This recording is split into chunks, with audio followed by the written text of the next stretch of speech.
Assalamualaikum, nama saya Muhammad Ifan Daniel bin Mazlan. Hari ini saya akan menerangkan tentang definisi teknologi. Teknologi adalah satu sistem atau teknologi yang dapat membantu manusia bagi melaksanakan tugas dengan lebih mudah dan efisien dengan menggunakan kekangan ruang dan masa untuk mendapatkan, memindahkan, menganalisis, mempersembahkan data menjadi maklumat. Pemahaman yang lebih umum tentang istilah ini merujuk kepada perkembangan teknologi komputer dan telekomunikasi multimedia yang mempunyai kebolehan untuk memproses maklumat. Sebagai contoh, alat komunikasi ialah telefon pintar yang mengakses pelbagai maklumat tanpa had atau di mana sahaja hanya di hujung jari. Teknologi maklumat tidak dapat dipisahkan daripada teknologi komputer dan teknologi komunikasi. Pada zaman ini, kebergantungan manusia terhadap teknologi semakin dirasai kerana ramai orang yang sanggup mengeluarkan wang ringgit dengan jumlah yang banyak bagi mendapatkan maklumat dengan mudah. Ini telah menunjukkan maklumat merupakan sesuatu yang tidak ternilai, iaitu yang dikenali sebagai IT, iaitu teknologi maklumat yang sedang berkembang pesat. Pelbagai perkakasan dan perisian telah dicipta dan tersedia dengan model dan harga yang pelbagai untuk memenuhi keperluan manusia. Maklumat yang diterima haruslah tepat, cepat dan mudah diakses di mana sahaja atau pada bila-bila masa sahaja. Hal ini telah menunjukkan penglibatan teknologi maklumat dalam hidup manusia bukan lagi sesuatu yang janggal, malah sebuah norma yang baharu. Perkembangan teknologi dari zaman ke zaman. Sejarah teknologi didefinisikan sebagai perkembangan teknik yang sistematik untuk membuat dan melakukan sesuatu dari semasa ke semasa. Istilah teknologi berasal dari gabungan perkataan Yunani tekne, art atau craft dengan logos, word atau speech, degrees yang bermaksud komunikasi lisan atau bertulis atau debat tentang seni sama ada seni halus atau seni gunaan. Apabila ia tiba sebagai bahasa Inggeris pada abad ke-17, ia biasanya digunakan sebagai perbincangan tentang seni gunaan sahaja. Dan secara beransur-ansur, seni ini menjadi objek reka bentuk. Seperti yang kita tahu, teknologi bermula daripada zaman purba. Dan ini adalah teknologi zaman purba. Pengenalpastian sejarah teknologi dengan sejarah spesies seperti manusia tidak membantu dalam menetapkan titik yang tepat untuk asal-usulnya kerana anggaran ahli prasejarah dan antropologi mengenai kemunculan spesies manusia adalah sangat berbeza. Manusia hidup hampir keseluruhannya dalam komuniti nomad kecil yang bergantung kepada kelangsungan hidup pada kemahiran mereka dalam mengumpul makanan, memburu dan memancing dan mengelakkan pemangsa seperti haiwan-haiwan yang berbahaya. Oleh itu adalah penting bagi manusia untuk membina teknologi demi kelangsungan hidup, terutamanya bagi masyarakat zaman purba. Menjelang penghujung zaman ais yang terakhir, kira-kira 15,000 hingga 20,000 tahun yang lalu, beberapa komuniti mula membuat peralihan dari segi gaya hidup daripada tempoh lama Paleolitik atau zaman batu lama kepada gaya hidup menetap yang bergantung kepada peternakan dan pertanian. Tempoh peralihan ini, zaman Neolitik atau zaman batu baru, akhirnya membawa kepada peningkatan ketara dalam populasi, kepada pertumbuhan dalam saiz ekonomi, komuniti dan kepada permulaan kehidupan bandar, bukan lagi kehidupan secara nomad. Ia kadang-kadang dirujuk sebagai revolusi Neolitik kerana organisasi sosial dan inovasi teknologi yang meningkat dengan begitu tinggi. Untuk memahami permulaan teknologi, maka adalah perlu untuk kita meninjau perkembangan dari zaman batu lama melalui zaman batu baru sehingga kemunculan tamadun bandar pertama pada kira-kira 3,000 tahun sebelum Masihi. Ini adalah contoh-contoh teknologi zaman purba iaitu batu dan janaan kuasa. Bahan yang paling utama dan membentuk kesatuan teknologi pada zaman prasejarah ialah batu. Batu menjadi alat hanya apabila ia dibentuk dengan sengaja untuk tujuan tertentu, terutamanya untuk memburu, menyiap daging dan sebagainya. Untuk janaan kuasa, penggunaan api adalah satu lagi teknik asas yang dikuasai pada zaman batu lama. Penemuan bahawa api boleh dikawal dan penemuan bahawa api boleh dijana dengan geseran berterusan antara dua permukaan kayu kering adalah penting untuk abad ini. Kebakaran adalah sumbangan paling utama dari zaman prasejarah kepada teknologi janaan kuasa. Seterusnya, contoh bagi teknologi zaman purba ialah teknik membina dan ahli pertukangan dan saintis. Teknik pembinaan zaman prasejarah juga mengalami perkembangan ketara dalam revolusi Neolitik. Pada zaman Neolitik, beberapa struktur yang mengagumkan telah didirikan, terutamanya kubur dan bangunan keagamaan lain. Ke arah akhir zaman Neolitik, perumahan domestik di mana bata kering matahari pertama kali digunakan. Di Eropah Utara, di mana transformasi Neolitik bermula lebih lewat daripada Mediterranean Timur, monumen batu yang besar di mana Stonehenge di England adalah contoh yang luar biasa yang memberikan kesaksian yang tepat tentang kemahiran teknikal bagi masyarakat zaman batu. Untuk ahli pertukangan dan saintis, kemahiran pertanian pada zaman batu baru telah menyebabkan pertumbuhan populasi dan populasi yang lebih besar seterusnya mewujudkan keperluan untuk produk daripada ahli pertukangan khusus dalam pelbagai komoditi. Tukang-tukang ini termasuk reka logam yang membina logam yang boleh ditemui dengan mudah dan khususnya logam lembut seperti emas dan lembaga yang boleh dibentuk dengan pukulan. Kemudian datangnya penemuan pengekstrakan logam tertentu dari biji. Kemungkinan bahan sedemikian yang pertama digunakan ialah karbonat tembaga yang dikenali sebagai malakat.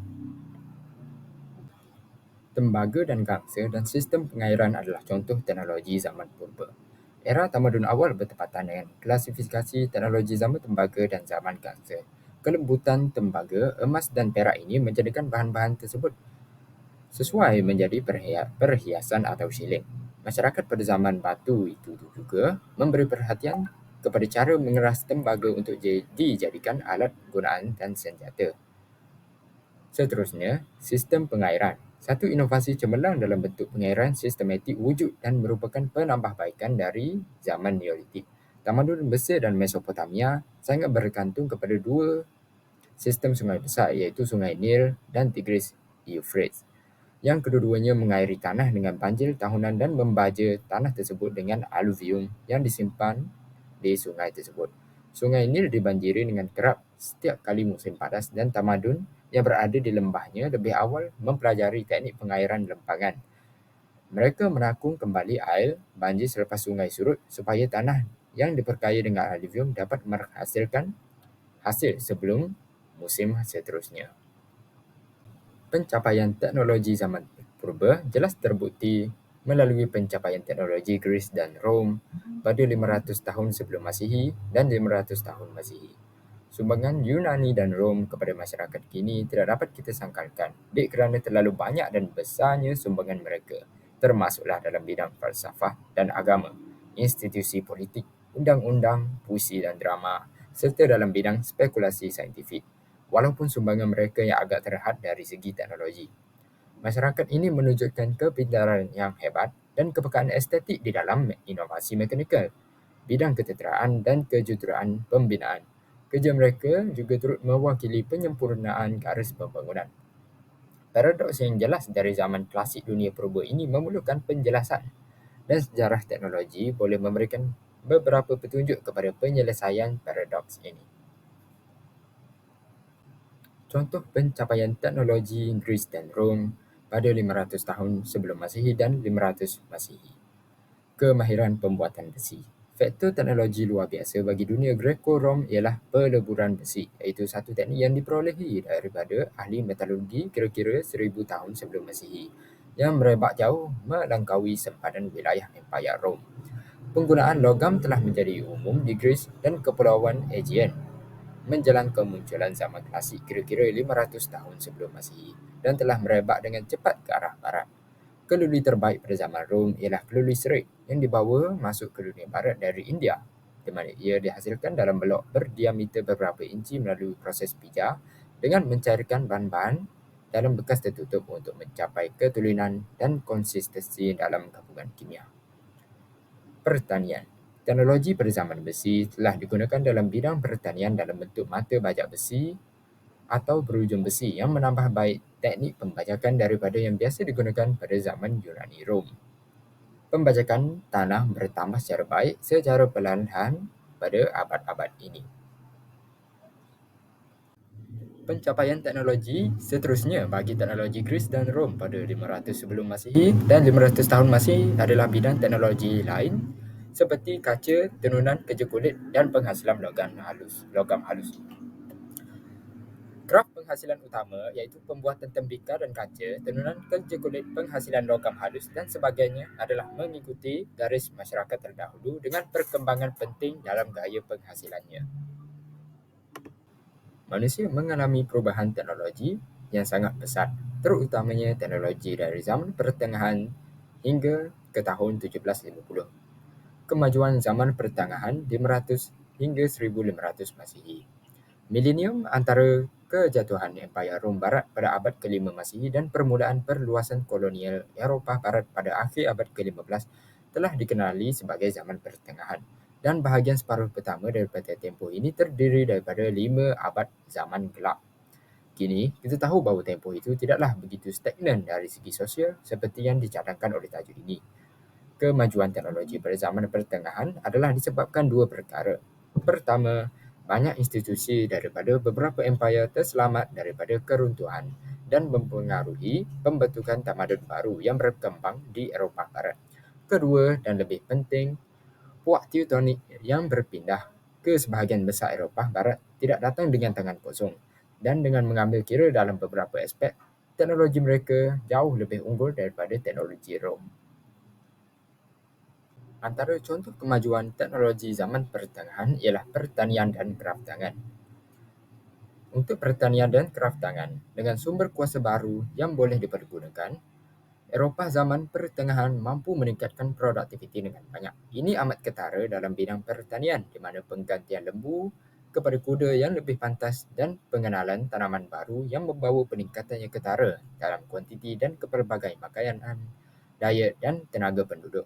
Pada zaman itu, terutamanya industri kain bulu di mana roda berputar diperkenalkan, amalan menggunakan kuasa air juga diperkenalkan dan mempunyai kesan yang mendalam terhadap lokasi perindustrian di London, iaitu England pada akhir-akhir zaman pertengahan.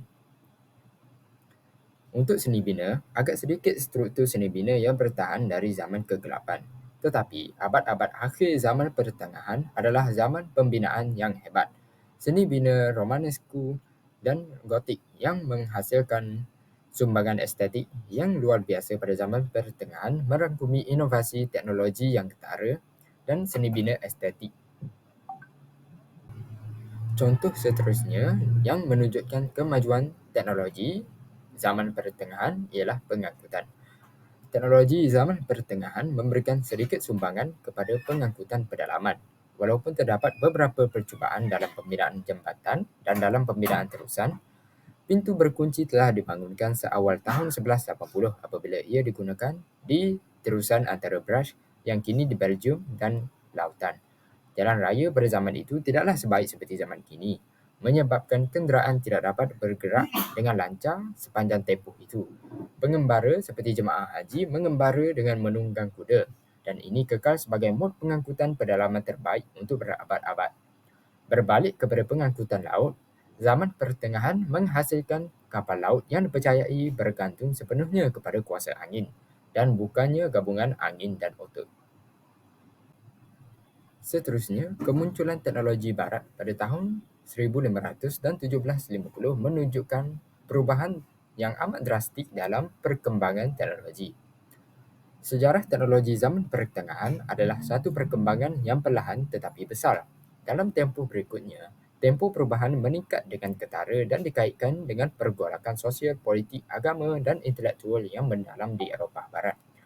Peristiwa seperti kemunculan negara bangsa, perpecahan gereja Kristian yang disebabkan oleh reformasi Protestan, Renaissance, revolusi saintifik dan perluasan negara Eropah ke luar negara semuanya mempunyai hubungan yang penting dengan teknologi yang sedang berkembang. Antara contoh inovasi teknologi barat pada abad ini ialah compound microscope, Gregorian calendar, dan Renaissance weapons. Antara contoh kemunculan teknologi barat pada tahun 1500 dan 1750 ialah enjin warp dan metalurgi dan pelombakan. Kredit untuk enjin steam pertama yang berjaya secara komersial mestilah diberikan kepada Newcomen yang mendirikan mesin pertamanya berhampiran Istana Dudley di Staffordshire pada tahun 1712. Ia dikendalikan dengan tekanan atmosfera pada muka atas ombak dalam silinder di bahagian bawah steam yang mana telah dipeluapkan untuk menghasilkan vacuum sebara. Walau bagaimanapun, enjin ini mantap tetapi tidak canggih.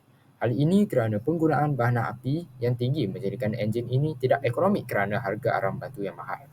Tetapi, di dalam perlombongan arang batu British, enjin ini memainkan peranan penting dengan memastikan lombong bersih dari air dan digunakan secara meluas untuk tujuan ini.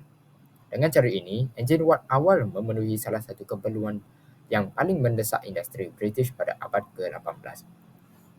Untuk meteorologi dan perlombongan, tempoh dari 1500 hingga 1750 menyaksikan perkembangan yang berterusan dalam perlombongan untuk mineral selain daripada arang batu dan besi. Perlombongan emas dan perak juga wujud di Saxony dan Bohemia. Salah satu punca peningkatan permintaan bagi arang batu di Britain ialah kehabisan kawasan hutan dan bekalan arang, menyebabkan pengeluar bimbang untuk mencari sumber bahan api baharu. Teknologi Barat pada tahun 1500 dan 1750 Masihi jelas melalui bidang pertanian dan pengangkutan dan komunikasi.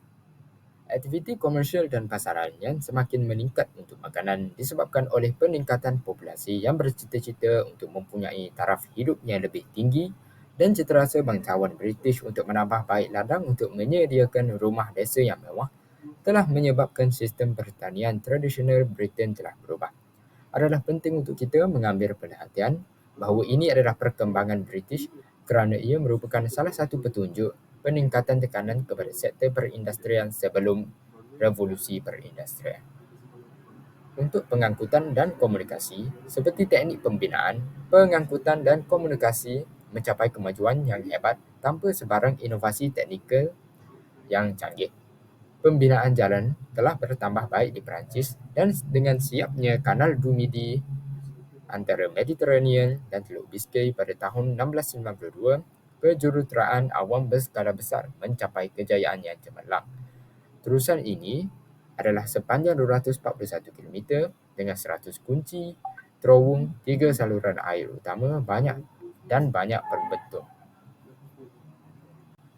Antara tempoh yang memberikan kesan yang paling mendalam kepada umat manusia dari segi teknologi ialah revolusi perindustrian yang bermula pada tahun 1750 hingga ke tahun 1900. Istilah revolusi perindustrian digunakan untuk menerangkan pecutan luar biasa dalam kadar pertumbuhan dan perubahan teknologi, populasi manusia, sosial dan lebih khusus lagi untuk menggambarkan perkembangan abad ke-18 hingga abad ke-20 secara berasingan.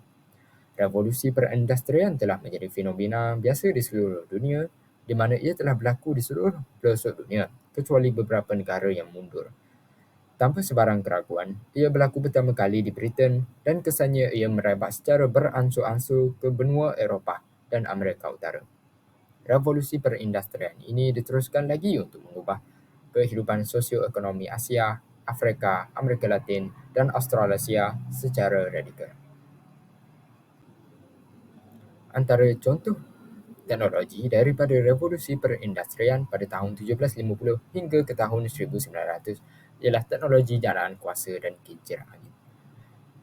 Ciri cemerlang revolusi perindustrian ialah kemajuan dalam teknologi kuasa. Pada permulaan tempoh ini, sumber utama kuasa yang tersedia untuk industri dan mana-mana pengguna berpotensi lain ialah tenaga hidup dan kuasa angin dan air. Satu-satunya pengecualian daripada sebarang kepentingan ialah enjin Watt atmosfera yang telah dipasang untuk tujuan mengepam, terutamanya di lombong arang batu. Untuk kincir angin, pembinaan kincir angin British telah dipertingkatkan dengan ketara oleh penambahbaikan layar dan oleh alat pembetulan sendiri dari fantail yang memastikan layar menghala ke arah angin. Layar musim bunga menggantikan pelantar kanvas tradisional kincir angin. Reka bentuk layar telah dipertingkatkan lagi pada tahun 1907. Tidak dapat disangkal banyak inovasi yang lahir daripada abad ini. Antara contohnya ialah inovasi dari segi teknologi elektrik dan pertanian. Perkembangan tenaga elektrik sebagai sumber kuasa mendahului kuasa wap pada akhir abad ke-19. Eksperimen dan pembinaan perintis telah dilakukan oleh saintis-saintis antarabangsa termasuklah Benjamin Franklin dari Pennsylvania, Alessandro Volta dari University Pavia, Itali, dan Michael Faraday dari Britain. Eksperimen mereka memberikan titik tolak untuk pencanaan mekanikal arus elektrik yang sebelum ini hanya tersedia daripada tindak balas kimia dalam timbunan voltan atau bateri dan penggunaan arus dalam motor elektrik. Seterusnya, dalam bidang pertanian, penambahbaikan pertanian pada abad ke-18 telah dipromosikan oleh orang yang berkepentingan dalam bidang perindustrian dan komersial, menjadikan mereka bersedia untuk bereksperimen dengan mesin dan proses baru untuk meningkatkan produktiviti ladang mereka. Di bawah rangsangan yang sama, peningkatan pertanian berterusan hingga abad ke-19 dan diperluaskan kepada pemprosesan makanan di Britain dan di tempat lain. Enjin wap tidak mudah disesuaikan untuk tujuan pertanian, namun terdapat cara untuk memanfaatkannya, iaitu dengan menjadikannya untuk tujuan membajak dengan menggunakan kabel antara enjin cekaman berkuasa yang menarik bajak melintasi tanah. Antara teknologi yang berkembang dengan pesat pada revolusi perindustrian ialah pengangkutan dan komunikasi dan percetakan dan fotografi. Pengangkutan dan komunikasi memberikan contoh revolusi dalam revolusi perindustrian yang telah diubah sepenuhnya dalam tempoh 1750 hingga 1900. Penambahbaikan pertama di Britain berlaku di jalan raya dan terusan pada separuh kedua abad ke-18. Walaupun mempunyai kepentingan ekonomi yang besar, ini tidak begitu penting dalam sejarah teknologi, kerana jalan raya dan terusan yang baik telah wujud di benua Eropah sekurang-kurangnya satu abad sebelum diterima pakai di British. Rangkaian jalan bermuka keras telah dibina di Perancis pada abad ke-17 dan awal abad ke-18. Pierre Trezeguet dari Perancis menambah baik pembinaan jalan pada akhir abad ke-18 dengan memisahkan permukaan haus batu keras daripada substrat runtuhan dan menyediakan saliran yang mencukupi. Untuk percetakan dan fotografi, komunikasi berubah pada abad ke-19. Enjin wap membantu memanikasi percetakan dan dengan itu mempercepatkan proses pembuatan kertas dan percetakan. Dengan pengenalan mesin putar berkelajuan tinggi dan mesin linotype untuk jenis tuangan, teknologi percetakan bertambah pesat. Gambar pertama diambil pada tahun 1826 atau 1827 oleh ahli fizik Perancis J.N. Nietzsche menggunakan plat pewter yang disalut dengan bentuk bitumen yang mengeras apabila terdedah. Pasangannya, L.J.M. Daguerre dan W.H. Fox Talbot menggunakan sebatian perak untuk memberikan kepekaan cahaya, dan teknik ini berkembang pesat pada pertengahan abad ini. Menjelang 1890-an, George Eastman di Amerika Syarikat telah mengeluarkan kamera dan filem fotografi seluruh untuk pasaran popular dan ini telah menarik perhatian ramai pihak. Seterusnya, teknologi dari revolusi perindustrian ialah telegraf dan telefon dan teknologi ketenteraan. Yang pertama ialah telegraf elektrik, dicipta dan digunakan secara praktikal pada sistem kereta api British yang sedang dibangun oleh dua pencipta British, iaitu Sir William Cooke dan Sir Charles Wheatstone yang bekerjasama dalam kerja itu mengeluarkan paten bersama pada tahun 1837. Hampir serentak, pencipta Amerika Samuel F.B. Morse mencipta kod isyarat yang kemudiannya diterima pakai di seluruh dunia. Telegraf elektrik diikuti oleh telefon yang dicipta oleh Alexander Graham Bell pada tahun 1876 dan diterima pakai dengan cepat untuk komunikasi lisan jarak dekat di bandar-bandar Amerika dan di Eropah. Untuk teknologi ketenteraan, satu bidang teknologi yang tidak dipengaruhi secara dramatik oleh penggunaan wap atau elektrik menjelang akhir abad ke-19 ialah teknologi ketenteraan. Walaupun saiz tentera meningkat antara 1750 dan 1900, terdapat beberapa inovasi utama dalam teknik kecuali di laut, di mana seni bina tentera laut lambat menerima kedatangan kapal wak besi dan lebih menumpukan untuk memadankan kuasa tembakan yang semakin meningkat dengan kekuatan penyaduran perisai pada abadan kapal. Teknologi pada abad ini ialah teknologi yang paling memberikan kesan ketara kepada kita umat manusia kini. Kapal terbang, roket dan eksplorasi antara planet, elektronik, kuasa atom, antibiotik, racun serangga dan pelbagai bahan baru semuanya telah dicipta dan dibangunkan untuk mencipta situasi sosial yang tiada tandingan, penuh dengan kemungkinan dan bahaya yang hampir tidak dapat dibayangkan abad-abad sebelumnya. Dalam usaha untuk mentafsir peristiwa abad ke-20, adalah mudah untuk memisahkan tahun-tahun sebelum 1945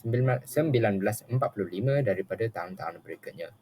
Tahun 1900 hingga 1945 dikuasai oleh dua perang dunia, manakala yang sejak 1945 diawasi demi keperluan untuk mengelakkan satu lagi perang besar. Terdapat perubahan politik yang mendalam pada abad ke-20 yang berkaitan dengan kapasiti teknologi dan kepemimpinan. Ia mungkin keterlaluan untuk menganggap abad ke-20 sebagai abad Amerika. Tetapi kebangkitan Amerika Syarikat sebagai negara yang hebat dan maju adalah cukup pantas dan dramatik untuk memberikan alasan hiperbola. Ia adalah peningkatan berdasarkan sumber semula jadi yang luar biasa yang dieksploitasi untuk mendapatkan peningkatan produktiviti melalui perindustrian yang meluas. Dan kejayaan Amerika Syarikat dalam mencapai objektif ini telah diuji dan ditunjukkan dalam dua perang dunia. Kepimpinan teknologi berpindah dari Britain dan negara-negara Eropah ke Amerika Syarikat semasa peperangan ini. Contoh teknologi dari tahun 1900 hingga 1945 ialah bahan api dan kuasa dan elektrik. Perkembangan enjin pembakaran dalaman terus ditambah baik untuk memenuhi keperluan kenderaan jalan raya dan kapal terbang. Enjin mampat tinggi yang membakar bahan api minyak berat yang dicipta oleh Rudolf Diesel pada tahun 1890-an telah dibangunkan untuk berfungsi sebagai unit kuasa kapal selam dalam Perang Dunia Pertama dan kemudiannya disesuaikan dengan tugas pengangkutan jalan raya yang berat dan kepada traktor pertanian. Selain itu, enjin steam salingan telah berubah kepada turbin steam melalui enjin pembakaran dalam. Untuk elektrik, semua prinsip penjanaan elektrik telah diubah sesuai pada abad ke-19, tetapi penghasilan elektrik secara besar-besaran baru sahaja dimulakan pada penghujung abad ke-19. Abad ke-20 menyaksikan perkembangan besar penjanaan dan pengagihan kuasa elektrik. Corak umumnya adalah ke arah unit pengeluaran yang lebih besar menggunakan wap daripada arang atau minyak. Skala ekonomi dan kecekapan fizikal yang lebih tinggi dicapai. Antara contoh teknologi dari tahun 1900 hingga ke 1945 ialah kuasa atom dan industri dan inovasi. Penyelidikan awal dalam fizik nuklear adalah lebih saintifik daripada teknologi, menimbulkan sedikit minat umum. Malah, dari hasil kerja Ernest Rutherford, Albert Einstein dan lain-lain hingga eksperimen pertama yang berjaya dalam membelah atom berat di Jerman pada tahun 1938, tiada pemikiran khusus diberikan kepada potensi kejuruteraan. Peperangan itu menyebabkan projek Manhattan untuk menghasilkan bom pembelahan yang pertama kali meletup di Alamogordo, New Mexico. Walau bagaimanapun, pada peringkat akhir, inovasi ini menjadi masalah teknologi apabila wujud masalah untuk membina reaktor besar bagi menyimpan bahan radioaktif dan masalah untuk mengendalikan bahan radioaktif. Untuk industri dan inovasi, kaedah kajian kerja pertama kali diperiksa secara sistematik di Amerika Syarikat pada akhir abad ke-19 digunakan secara meluas dalam organisasi perindustrian Amerika Syarikat dan Eropah pada separuh pertama abad ke-20 dan seterusnya berkembang pesat menjadi pengurusan saintifik dan kajian moden, pentadbiran, perindustrian dan teknik pengurusan tertentu. Objektif latihan ini adalah untuk menjadikan industri lebih cekap dan dengan itu meningkatkan produktiviti dan keuntungan. Dan tidak dapat dinafikan bahawa latihan ini sangatlah memuaskan dan mencapai objektif. Contoh teknologi seterusnya dari tempoh ini ialah makanan dan perindustrian dan pengangkutan. kefahaman kimia yang semakin meningkat mengenai ubat-ubatan dan mikroorganisma telah digunakan dalam kajian makanan.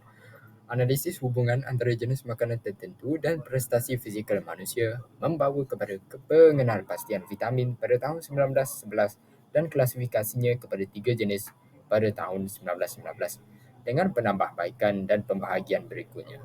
Telah disadari bahawa kehadiran bahan-bahan ini adalah perlu untuk diet yang sihat dan tabiat pemakanan dan program kesihatan awam telah diselaraskan dengan sewajarnya. Untuk pengangkutan, teknologi pengangkutan termasuk dalam beberapa pencapaian cemerlang pada abad ke-20. Dalam kebanyakan bidang, terdapat peralihan daripada kuasa wap kepada pembakaran dalaman dan elektrik. Walau bagaimanapun, wap mengekalkan keunggulannya dalam pengangkutan marin, iaitu sebagai turbin steam yang membekalkan kuasa untuk generasi baru kapal laut besar bermula dengan Mauritania membangunkan 70,000 kuasa kuda dan kelajuan 27 knot pada tahun 1906 dan memuncak kegunaannya pada era Ratu Elizabeth. Pada tahun 1938, turbin steam yang lebih moden dilancarkan dengan kira-kira 200,000 kuasa kuda dan kelajuan 28.5 knot. Antara contoh yang paling ketara dari segi teknologi akibat dua perang dunia ialah teknologi ketenteraan. Adalah perlu untuk kita merujuk kepada kesan dua perang dunia dalam melahirkan semua jenis inovasi. Perlu diperhatikan juga bahawa inovasi teknologi telah mengubah watak perang itu sendiri. Satu senjata yang dibangunkan semasa Perang Dunia Kedua patut diberi perhatian khusus. Prinsip pendorongan roket telah ditunjukkan oleh perintis seperti Konstantin Tsiolkovsky dari Rusia dan Robert H. Goddard dari Amerika sebagai cara untuk mencapai kelajuan yang mencukupi untuk melepasi tarikan graviti bumi. Contoh teknologi dari tahun 1945 hingga sekarang ialah teknologi angkasa lepas dan automasi dan komputer. Tahun-tahun sejak Perang Dunia Kedua berakhir telah dihabiskan dalam bayang-bayang senjata nuklear, walaupun ia tidak digunakan dalam peperangan sejak masa itu. Senjata ini mengalami perkembangan penting iaitu bom pembelahan pada tahun 1945 telah digantikan oleh bom gabungan lebih kuat pada tahun 1950 dan sebelum tahun 1960. Roket telah ditunjukkan mampu menghantar senjata ini pada jarak beribu-ribu tahun. Teknologi ketenteraan baru ini mempunyai kesan yang tidak terjangkau ke atas hubungan antarabangsa kerana ia menyumbang kepada polarisasi blok kuasa dunia sambil menguatkuasakan pengendalian hal ehwal antarabangsa.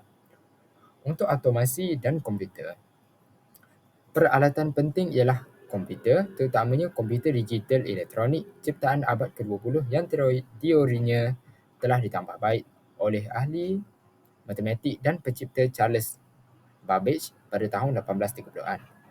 Intipati mesin ini ialah penggunaan peranti elektronik untuk merekodkan impuls elektrik yang dikodkan dalam sistem binary yang sangat mudah, hanya menggunakan dua simbol, tetapi peranti lain seperti kad tebuk dan pita magnetik untuk menyimpan dan memberi maklumat adalah ciri tambahan yang penting.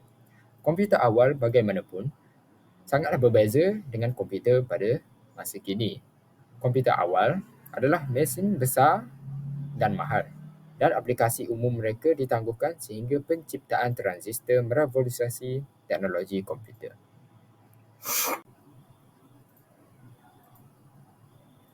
Seterusnya, antara contoh teknologi dari 1945 hingga sekarang ialah teknologi pengangkutan dan teknologi ketenteraan. Banyak perubahan telah dilakukan demi penambahbaikan dalam bidang pengangkutan dan komunikasi. Perkembangan pengangkutan sebahagian besarnya meneruskan perkembangan yang mantap pada awal abad ke-20. Kereta meneruskan pertumbuhan yang luar biasa dalam populariti menyebabkan perubahan radikal dalam banyak corak kehidupan, walaupun reka bentuk asas kereta itu kekal tidak berubah. Pesawat mendapat manfaat daripada pendorongan jet dan beberapa kemajuan teknikal. Walau bagaimanapun, populariti pengangkutan udara yang semakin meningkat membawa masalah ruang udara yang sesak, bunyi bising dan kedudukan lapangan kapal terbang.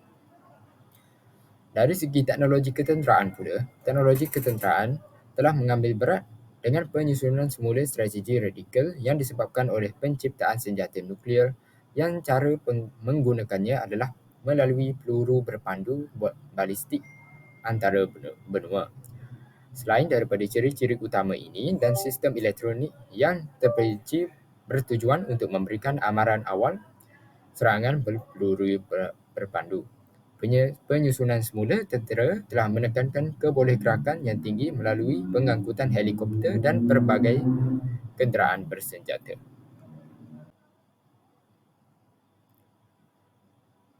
Antara contoh teknologi dari 1945 hingga sekarang yang memberikan impak yang penting kepada umat manusia ialah telefon dan drone. Salah satu teknologi yang berubah secara drastik dan dramatik ialah telefon. Bermula dengan hanya sebagai alat komunikasi kepada alat yang dapat membantu manusia hampir 70% daripada keperluan kehidupan sehari manusia. Telefon kini bukan sahaja menjadi alat komunikasi, malah digunakan sebagai alat untuk mengira, mencari informasi dengan cepat, menjadi alat penyebaran berita dan informasi, menjadi alat hiburan, alat menangkap gambar dan video dan lain-lain lagi. Kepentingan telefon jelas terbukti apabila hampir kesemua populasi manusia tanpa mengira umur, bangsa, agama dan negara memiliki sekurang-kurangnya satu telefon pintar untuk memudahkan aktiviti harian. Impak telefon kepada umat manusia sejagat tidak dapat kita sangkalkan. Untuk drone pula, setiap drone dikawal tanpa juruterbang di dalamnya dan mempunyai beberapa jenis tahap kawalan. Tahap paling rendah adalah drone yang dikawal oleh manusia dari jauh dan tahap tertinggi adalah dikawal oleh sensor dan juga LiDAR detectors. Jenis drone jarak pendek pula mempunyai had jarak sehingga 90 batu sahaja dan biasanya digunakan untuk aktiviti pengintipan dan mengumpul maklumat sesebuah kawasan. Drone jarak sederhana pula mempunyai jarak sehingga 400 batu dan digunakan untuk mengumpul maklumat, kajian saintifik dan kajian lain-lain lagi. Kesimpulan kepada perkembangan teknologi dari zaman ke zaman dapat saya huraikan di sini. Kita dapat lihat dengan jelas bahawa perkembangan teknologi memberikan impak yang sangat besar kepada kehidupan manusia sejagat. Tanpa ada yang terkecuali, tidak kiralah dari segi populasi, gaya hidup maupun standard normal bagi setiap zaman. Perkembangan teknologi jika dimanfaatkan dengan sebaik mungkin, maka bermanfaatlah dia. Tetapi, jika digunakan secara salah, ia boleh memberikan mudarat yang dahsyat seperti berlakunya perang-perang di pelosok bumi dan penghasilan senjata bahaya yang jelas hanya memberikan manfaat kepada beberapa kelompok manusia sahaja. Kita sebagai mahasiswa dan mahasiswi di UiTM yang unggul ini haruslah memanfaatkan penggunaan teknologi sebaik mungkin dan mengelakkan diri daripada penyalahgunaan teknologi seperti plagiarism dan hiburan berlebihan yang boleh melalaikan kita dengan dunia yang bersifat sementara ini. Perkembangan teknologi AI atau dikenali sebagai teknologi kecerdasan ditunjukkan oleh penggunaannya yang semakin meluas di antara manusia. Daripada telefon pintar, komputer, kereta tabung pemandu, drone hingga kepada penggunaan robot telah mengubah landscape kehidupan manusia. Kajian ini bertujuan untuk membuat penerokaan awal tentang penggunaan teknologi AI, sejarah kemunculan dan jenis-jenis AI. Kajian ini mengenal pasti beberapa isu dan impak teknologi AI terhadap kehidupan manusia. Kajian awal ini dijalankan secara kualitatif menerusi tinjauan literasi dan analisis kandungan. Hasil kajian mendapati bahawa teknologi AI telah pun digunakan secara meluas, terutamanya di negara membangun, meliputi pelbagai bidang termasuklah kesihatan, ekonomi, perbankan, pertanian, pengiklanan, politik dan persenjataan. Hal ini turut menunjukkan bahawa penggunaan teknologi AI telah memberi impak terhadap pelbagai isu seperti keselamatan, penyalahgunaan, pencerobohan data dan data pribadi dan pembinaan AI di luar kawalan manusia. Assalamualaikum warahmatullahi wabarakatuh. Nama saya Adam Mushim bin Muhammad Hafiz. Saya dari kelas CDCS 2421A. Hari ini saya akan ceritakan tentang asal-usul AI. Sejarah AI ini berawal pada tahun 1950 oleh seorang ahli matematik yang bernama Alan Turing dalam tulisannya yang berjudul Computing Machinery and Intelligence. Beliau mengeluarkan pernyataan yang membangkitkan semangat pengembangan AI. Dewey menyatakan bahawa jika manusia mampu menyelesaikan masalah dan membuat keputusan berdasarkan informasi yang sedia ada, mengapa mesin tidak boleh melakukan perkara yang sama? Pada tahun 1956, nama Artificial Intelligence pertama tercetus dari John McCarthy dalam sebuah program AI. Namun projek ini tidak berjalan seperti yang diharapkan akibat kurangnya komitmen dari para ilmuwan atau para pekaji pada masa tersebut. Perkembangan AI pada masa ini agak lambat, tetapi disebabkan projek inilah yang membuatkan AI boleh berkembang seperti yang ada sekarang. Assalamualaikum, nama saya Naufal Iman bin Anwar dari CDCS 24218A. Saya akan membentangkan tentang perkembangan AI pada tahun 1960-an. Pada tahun 1960-an telah berlaku perkembangan yang pesat pada AI, di mana komputer kini telah mampu menampung lebih banyak informasi dan lebih mudah untuk mendapatkan akses yang tepat dan murah. Beberapa algoritma machine learning juga sudah mula dipakai untuk menyelesaikan masalah yang spesifik. Natural Language Processing iaitu NLP yang pertama bernama Student adalah model AI yang dibuat untuk menyelesaikan masalah algebra. Pada tahun 60-an juga telah muncul Eliza iaitu chatbot pertama yang menggunakan NLP. Pemerintah pada masa itu menaruh harapan besar pada Eliza kerana potensi untuk menterjemahkan bahasa dengan sangat baik melalui data processing. Pada akhir abad milenium, nasib AI cukup baik untuk memasuki abad baru. Banyak peristiwa penting yang telah dicapai AI sepanjang tahun 90-an yang menjadi magnet pemikat untuk perusahaan mereka. Peranan pemerintah Jepun yang yakin terhadap perkembangan komputer pintar juga menyebabkan berlakunya perkembangan AI dengan pesat pada tahun 1990-an. Pada tahun 1997, mesin Deep Blue yang dikeluarkan IBM berjaya mengalahkan pemain catur kelas dunia, Garry Kasparov. Pada tahun 1999, syarikat Sony telah mengeluarkan Artificial Intelligence Robot, iaitu AIBO. Robot ini menyerupai anjing, mampu berinteraksi dengan dunia luar. Pada abad 21, AI semakin siap untuk tampil di hadapan umum. Seawal tahun 2000, penggunaan AI terus meningkat dan informasi tentang AI semakin banyak disebarkan. Filem adalah salah satu media penyebaran informasi tentang AI, di mana banyak filem yang telah menceritakan tentang AI dan penggunaannya sehingga orang awam semakin faham gambaran AI seperti apa yang terjadi pada masa hadapan. Perniagaan juga sudah mula untuk menggunakan AI untuk mengembangkan machine learning. Pada tahun 2009, Google secara diam-diam telah merancang untuk menghasilkan kenderaan tanpa pengemudi yang akhirnya diumumkan kepada awam pada tahun 2014. Dan lastly, kita boleh menyatakan bahawa AI bukan lagi teknologi pada masa depan, melainkan teknologi masa kini. Kini penggunaan AI adalah hal yang umum dalam segala aspek kehidupan. Malahan, kita akan menggunakan AI untuk kegunaan setiap hari. Contohnya, Siri yang diperkenankan oleh Apple setentunya menggunakan AI. Alexa juga. Dan terdapat juga robot manusia yang bernama Sophia. Assalamualaikum warahmatullahi wabarakatuh. Nama saya Muhammad Aiman Faiz.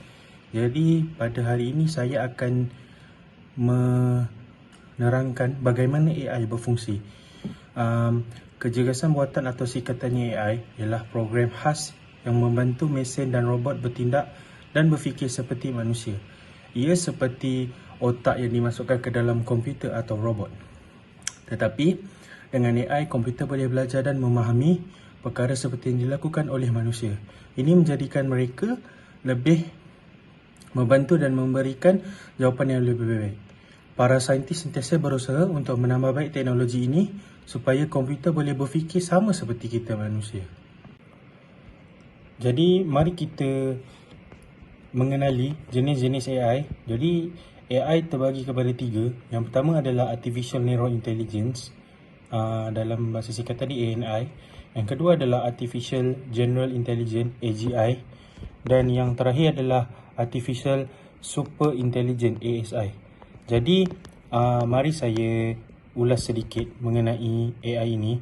Jadi yang pertama adalah Artificial Narrow Intelligence ataupun ANI.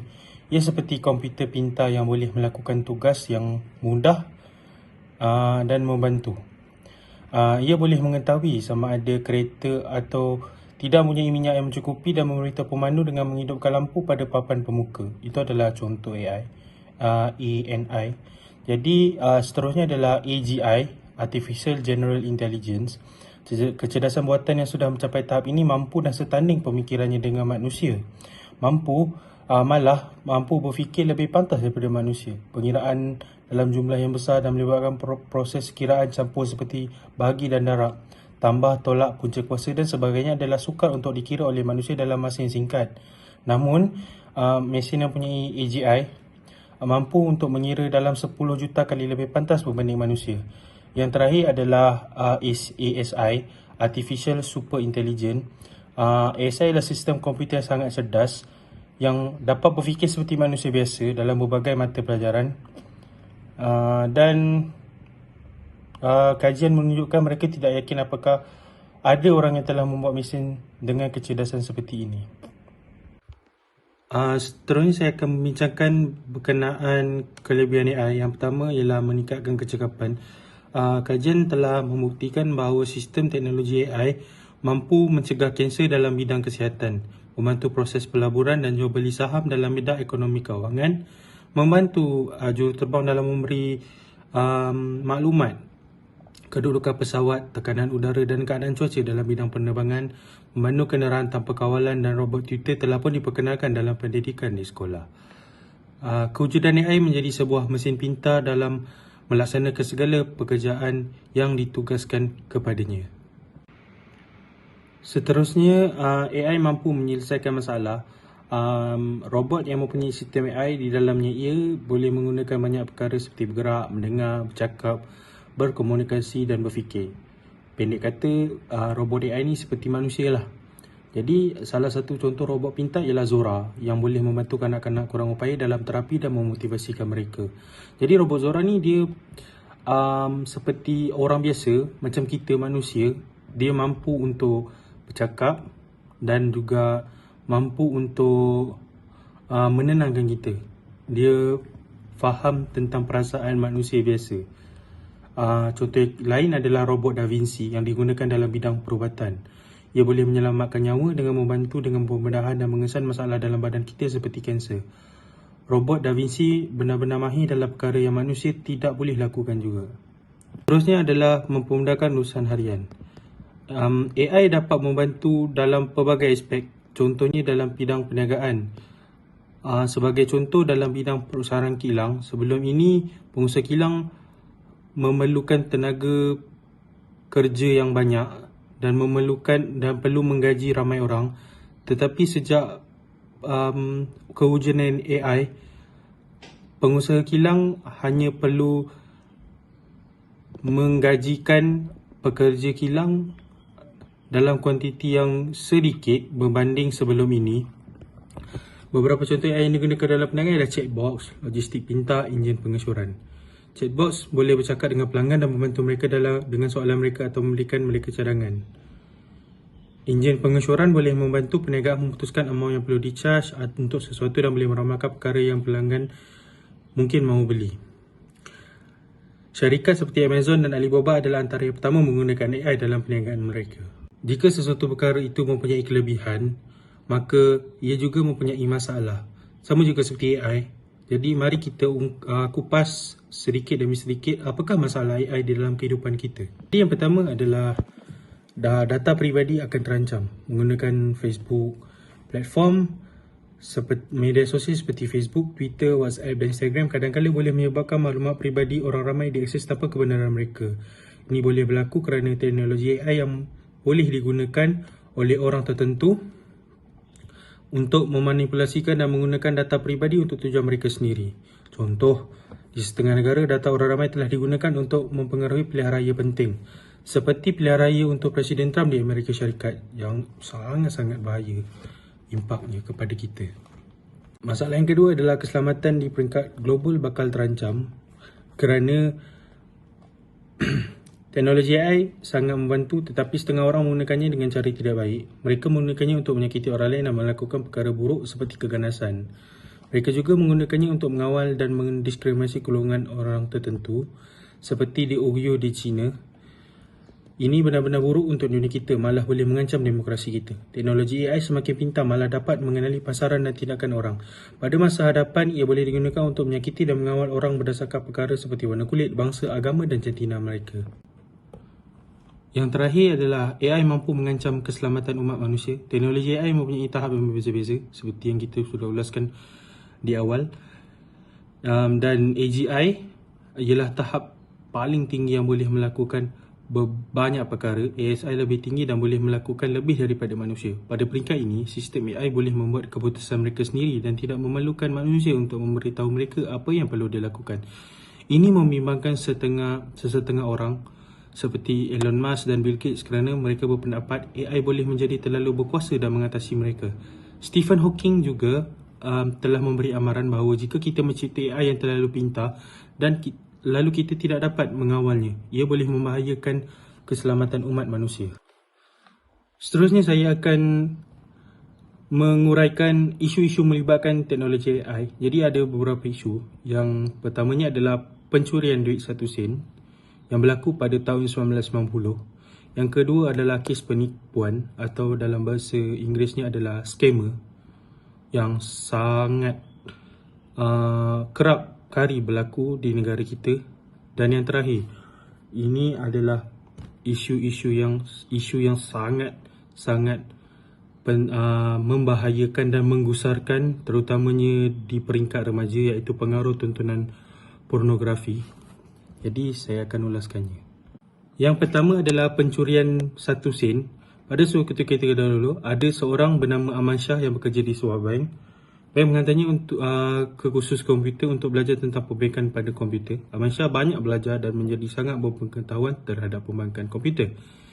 Jadi, Aman Shah mendapatkan pekerjaan baru sebagai ketua jabatan yang menguruskan pemindahan wang elektronik di Hock Hua Bank. Dia menggunakan kedudukan ini untuk menipu banknya sendiri tanpa disedari oleh sesiapa. Walaupun dia tidak mendapat banyak wang dalam pekerjaannya, dia mampu mencuri sejumlah kecil wang dan akhirnya mendapat wang tunai yang banyak. Bayangkan, Aman Shah mampu mencuri 1 sen dalam beratus-ratus akaun dalam masa 1 hari. Jadi, akhirnya Aman Shah melakukan sesuatu yang salah yang dipanggil pecah amanah dan mahkamah berkata dia melakukannya 7 kali. Ia berlaku pada 26 Januari dan 27 Mac 1990. Sebagai hukuman, Aman Shah diarahkan penjara selama 5 tahun. Isu yang kedua adalah isu yang sangat-sangat berat dan amat-amat popular dalam kalangan kita rakyat Malaysia, iaitu isu kes penipuan ataupun dalam bahasa Inggeris dia adalah scam. Terdapat banyak jenayah yang berlaku dalam talian dan kebanyakannya melibatkan orang yang ditipu untuk memberi wang. Kes yang terbaru adalah seorang wanita di Kelantan telah ditipu untuk berfikir bahawa dia boleh mendapatkan wang dengan melanggan dan menyukai video YouTube. Orang yang menipunya berjanji akan memberikannya sebahagian daripada wang yang mereka hasilkan, tetapi itu adalah semua pembohongan. Wanita itu hanya kehilangan banyak wang dan dia telah menyedari dia telah ditipu.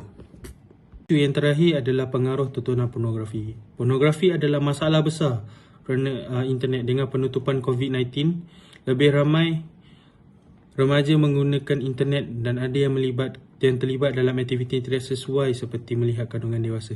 Tinjauan mendapati bahawa ramai ibu bapa membenarkan anak mereka menggunakan parati seperti telefon dan komputer. Pada tahun 2000 sudah terdapat banyak laman web dewasa dan pakar berpendapat akan lebih banyak lagi sekarang kerana terdapat peranti yang teknologi yang lebih baik.